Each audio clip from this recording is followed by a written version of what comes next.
할렐루야. 간밤에도 우리를 지켜주시고 또 새로운 기회를 주셔서 살게 하신 우리 하나님께 찬양과 영광을 돌려드립니다. 오늘도 그 하나님과 동행하심으로 은혜와 축복이 충만한 삶을 사시기를 소망합니다. 기도하겠습니다. 아버지 하나님 감사합니다. 우리에게 새로운 날을 주시고 새로운 생명을 주셔서 다시 한번 하나님을 위해 살게 하심을 감사합니다. 하나님, 우리에게 맡겨진 사명을 먼저 기억하게 하여 주시옵소서. 하나님께서 기뻐하시는 일이 무엇인지를 먼저 생각하게 하여 주옵소서. 우리가 어떤 일을 만나든지 항상 이것을 생각할 수 있도록 인도하여 주시고 항상 하나님 편에 설 수 있도록 우리의 발걸음을 주장하여 주시옵소서.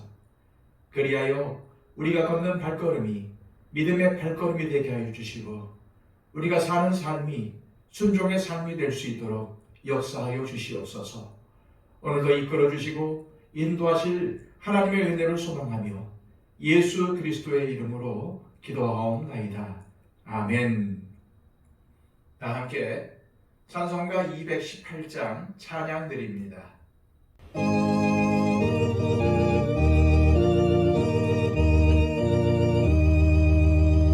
내 맘과 정성을 다하여서 주 너의 하나님을 사랑하라.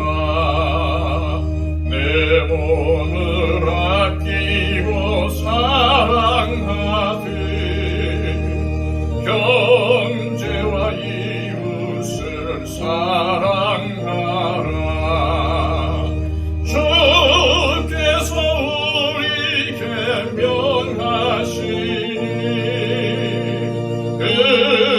명령 따라서 살아가리. 널 미워 해치는 원수라도 언제나 너그럽게 사랑하라. 널 핍박하는 자 위에서 진실한 마음으로 복을 빌라. 주께서 우리에게 명하시니 그 명령 따라서 살아가리. 나 항상 주님을 멀리하고 형제를 사랑하지 못하였다. 이러한 죄인을 사랑하사 주께서 몸버려 죽으셨다. 죄의 큰 사랑 받으니 내 생명 다 바쳐 충성하리.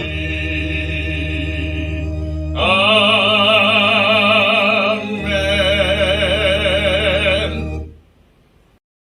이 시간 우리에게 주시는 하나님의 복된 말씀은 신약성경 데살로니가전서 2장 1절에서 5절까지의 말씀입니다. 신약성경 329쪽입니다. 형제들아, 우리가 너희 가운데 들어가는 것이 헛되지 않은 줄을 너희가 친히 아나니, 너희가 아는 바와 같이 우리가 먼저 빌립보에서 고난과 능욕을 당하였으나 우리 하나님을 힘입어 많은 싸움 중에 하나님의 복음을 너희에게 전하였노라. 우리의 권면은 간사함이나 부정해서 난 것이 아니요 속임수로 하는 것도 아니라 오직 하나님께 옳게 여기심을 입어 복음을 위탁받았으니 우리가 이와 같이 말함은 사람을 기쁘게 하려 함이 아니요 오직 우리 마음을 감찰하시는 하나님을 기쁘시게 하려 함이라. 너희도 알거니와 우리가 아무 때에도 아첨하는 말이나 탐심의 탈을 쓰지 아니한 것을 하나님이 증언하시느니라. 아멘. 지난 시간 말씀을 통해 바울은 데살로니가 교인들의 믿음이 다른 지역에 있는 성도들에게 좋은 본보기가 되고 있으며 그들의 좋은 소문이 여러 지역에 퍼지고 있다는 사실을 밝혔습니다.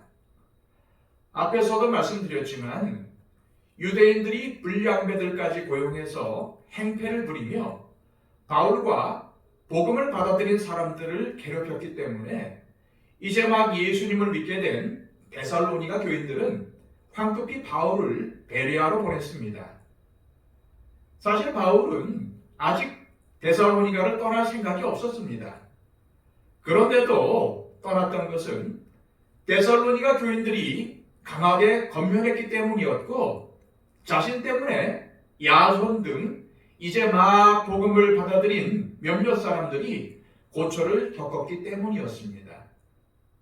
실제로 데살로니가에서 행패를 부렸던 유대인들은 베레아까지 바울을 쫓아와서 복음 전파를 방해했습니다. 또한 이 유대인들은 바울 일행이 데살로니가를 떠난 후에도 바울을 비난하는데 열을 올렸을 것입니다. 바울이라는 자는 자기만 살겠다고 데살로니가 교인들을 버리고 도망쳤으며 지금도 우리가 무서워서 여기에 못 오고 있다는 거짓 소문을 퍼뜨렸던 것 같습니다. 그러니 이런 자들이 전한 예수와 복음이 무슨 소용이 있겠냐고 했을 것입니다. 또한 바울 일행이 데살로니가에 왔을 때에 얼마나 큰 소란이 있었는지와 바울을 따르던 사람들이 어떠한 고초를 당했는지를 상기시키며 두려움을 심었을 것입니다. 유대인들이 이렇게 한 이유는 아직 믿지 않는 자들에게는 바울에 관해 불신을 심어주어서 복음을 거부하게 하고 이미 믿은 자들에게는 두려움을 심어줘서 복음에서 멀어지게 하려는 의도였습니다. 그런데 그러한 간악한 유대인들의 계략에 일부 성도들의 믿음이 흔들리고 있다는 소식을 바울이 전해 듣고는 자신과 동역자들이 데살로니가에서 어떻게 복음을 전했는지를 데살로니가 교인들에게 상기시킬 필요성을 느꼈던 것입니다. 1절 말씀입니다. 형제들아, 우리가 너희 가운데 들어간 것이 헛되지 않은 줄을 너희가 친히 아냐니. 바울은 너희 데살로니가 교인들에게 복음을 전한 것이 결코 헛된 일이 아니었다고 밝힙니다. 이 점에 대해서는 그 누구보다도 데살로니가 교인들이 증인이었습니다. 그들은 바울 일행을 반갑게 맞이했고 복음을 받아들였으며 성령의 역사로 회개하여 하나님을 믿게 되었습니다. 그들은 우상 숭배를 가감하게 끊어버리고 살아계시고 참되신 하나님에게로 돌아왔습니다. 이제 그들이 바라고 기대하는 최고의 소망은 예수님의 재림이었습니다. 예수님의 재림을 고대하고 있었기 때문에 여러 환난 중에서도 바울과 예수님을 본받으려고 힘썼던 것이죠. 이어서 바울은 자신과 동역자들이 데살로니가에 오기 전에 빌립보에서 어떠한 일을 겪었는지를 상기시킵니다. 2절 말씀입니다. 너희가 아는 바와 같이 우리가 먼저 빌립보에서 고난과 능력을 당하였으나 우리 하나님을 힘입어 많은 싸움 중에 하나님의 복음을 너희에게 전하였노라. 바울은 빌립보에서 복음을 전하다가 매를 맞고 감옥에 갇히는 큰 곤욕을 겪었습니다. 이런 일이 벌어지게 된 발단은 점을 치는 여종에게 들어간 귀신을 쫓아내서 그 여종 주인들의 수입이 끊어지게 했기 때문이었습니다. 그렇게 되자 이 여종의 주인들은 분노해서 바울과 신라를 잡아다가 관리에게로 끌고 갔고 관리들은 바울과 신라의 옷을 벗기고 채찍으로 때리게 한 후 감옥에 가두었습니다.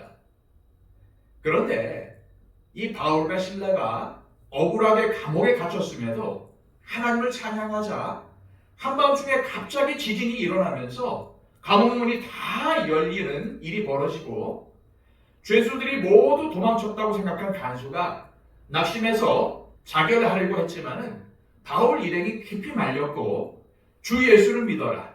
그리하면 너와 네 집이 구원을 받으리라 라고 전한 바울의 복음을 듣고는 간수와 그의 온 가족이 예수님을 믿게 된 일이 바로 빌립보에서 일어난 사건이었습니다.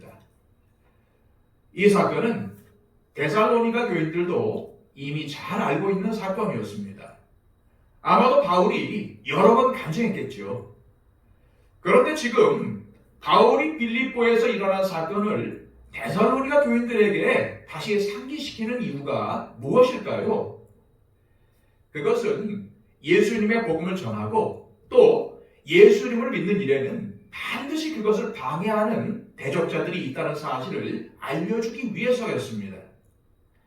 즉, 빌립보에서 이러한 대적이 있었던 것처럼 데살로니가에서도 유대인들이 자신과 동역자들을 박해하고 너희 데살로니가 교인들이 예수님을 믿지 못하도록 방해하는 것은 당연하니까 믿음에서 흔들지 말 것을 강조하려는 것입니다. 이어서 바울은 오직 하나님을 기쁘시게 하려고 복음을 전했다고 말합니다. 3절에서 5절까지의 말씀입니다. 우리의 권면은 간사함이나 부정에서 난 것이 아니요 속임수로 하는 것도 아니라 오직 하나님께 옳게 여기심을 입어 복음을 위탁받았으니 우리가 이와 같이 말하는 사람을 기쁘게 하려 함이 아니요 오직 우리 마음을 감찰하시는 하나님을 기쁘시게 하려 함이라. 너희도 알거니와 우리가 아무 때에도 아첨하는 말이나 탕심의 탈을 쓰지 아니한 것을 하나님이 증언하시느니라. 우리는 바울의 이 말을 통해서 데살로니가에 있는 유대인들이 바울과 복음을 어떻게 비하했는지를 알 수 있습니다. 복음의 대적자들은 바울을 간사한 사람으로 부정한 목적을 가지고 자기 유대인들을 속이고 미혹한 예수라는 사람을 전하는 사람으로 비난했던 것입니다. 그러나 바울은 자신이 전한 복음은 참된 것이며 이 참된 복음을 전하기 위해 자신과 동역자들이 굳이 맷까지 맞고 감옥에 갇히는 등의 온갖 수모를 겪었다고 말하며 바울 자신과 동역자들의 목표는 하나님께 기쁨을 드리는 것이지 사람들을 기쁘게 하는 것이 아니라고 강조합니다. 이처럼 바울에게 중요한 것은 하나님이 기뻐하시는 영원 구원이었습니다. 이러한 큰 목표가 있었기 때문에 어떠한 환난과 고난이 와도 복음을 전하는 일을 멈출 수가 없었던 것입니다. 저와 여러분은 세상에 복음을 전하라고 하나님의 부르심을 받은 사람들입니다. 그런데도 우리가 복음 전파에 참여하지 않는 이유 중 하나는 사람들의 대적이 두렵기 때문일 수 있습니다. 믿지 않는 사람들이 직접적으로 대적하지는 않더라도 이들에게 무시당하고 비난당하는 게 두려워서일 수 있습니다. 그러나 복음을 전하는 일에는 반드시 저항과 대적이 따른다는 것을 알아야 합니다. 바울은 오늘 본문에서 우리 하나님을 힘입어 많은 싸움 중에 하나님의 복음을 너희에게 전했다라고 했습니다. 비록 대적자들의 저항이 만만치 않고 고난이 있는 것이 사실이지만 우리가 낙심하지 말 것은 하나님께서 이 영적 싸움을 주관하시기 때문입니다. 우리가 한다고 하면 무너질 수밖에 없습니다. 반면에 하나님께서 이 모든 일들을 주관하신다고 확신할 때 우리는 거부당하고 대적을 당해도 복음을 전할 수 있게 되는 것입니다. 이 시간 기도하실 때 하나님 아버지, 주님께서 우리를 택하셔서 자녀 삼으신 것은 내가 받은 이 은혜를 다른 사람들에게도 전하라고 부르신 것임을 알게 하옵소서. 우리가 말과 삶으로 예수 그리스도의 복음을 전할 때 이것을 하나님이 가장 기뻐하신다는 것을 깨닫고 복음을 전할 때 거부하고 저항하며 대적하더라도 실망하거나 좌절하지 말고 복음을 전파하는 일을 하나님께서 주관하신다는 것을 믿고 전하게 하옵소서라고 기도하시기를 바랍니다. 그리고 무엇보다도 우리 가족 중에서, 우리 친지 중에서, 우리 친구 중에서, 우리 이웃 중에서 아직도 예수님을 알지 못하고 예수님을 거부하는 사람들을 위해서 중보해 주시기를 바랍니다. 하루속히 이들이 구원 가운데로 오기를 원합니다. 살아계시고 참되신 하나님을 섬기기를 원합니다. 이들이 구원받기를 원합니다. 라고 그들의 이름을 불러가면서 간절히 중보해 주시기를 바랍니다. 또한 박영채 집사님, 이순희 권사님, 천금수 집사님, 교회에 나오지 못하는 육신의 약함을 입고 있는 분들이 계십니다. 이분들의 회복을 위해서 기도해 주시고요. 또한 우리 가운데 연약한 분들이 많이 계십니다. 그분들의 이름을 불러가면서 특별히 중보해 주시기를 바랍니다. 한국교회와 우리 더 처치를 위해서 성장하도록, 부흥하도록, 회복하도록 기도해 주시고요. 이 나라, 이 민족을 위해서 기도해 주시고요. 또한 세계 교회를 위해서 기도해 주시고요. 선교를 위해서 헌신하고 계시는 선교사님들을 위해서 기도해 주시기 바랍니다. 그리고 여러 가지 어려운 가운데 있는 나라와 민족들을 위해서 기도해 주시기를 바랍니다. 우리 다 같이 기도하겠습니다.